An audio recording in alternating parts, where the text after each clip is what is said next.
Karbi Christian Group pen Matijong ni Pai Krener Cap pen Kreser Cap and Nini Aparman Pranpri langso Singhason along education awareness come Christmas gift distribution Ajai make Karbi Christian Group pen Kepadoda.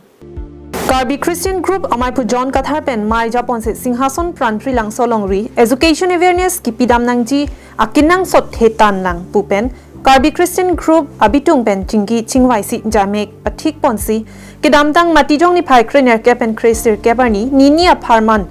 Karbi Christian Group abitung unpen awareness ajamek mission pen bidamlo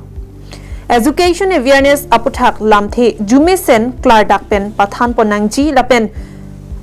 atok ano inglonga lokta lokicharli akinang sot lo thek the prote chingthor thek the laso potsi apia portum ta RDP dun vegnangchi po alam the pathan ponang pupen Karbi Christian Group advisor mati bidisar Dr. Lipson Rongpi Diphu B.Ed College principal apen thare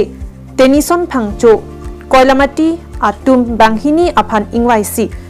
kangwaya tengpen loke theknangji alam the ningluchok klardak alam than mum te kang lapen ningkring ningthea por Christmas amen pen pekar om choikar om pen kedanglok Christmas amen pen hadakedo arong kija lapen mekar atum an aphan lapen sarpi sarpho atum an aphan ron tekang lapen ke ongdung peri hai huita kaprek donrap jirpojir piatum pensi ke ongdung ason ke nangrap tun lapen Karbi Christian Group abitung atum pen dode sang sepen chipaduk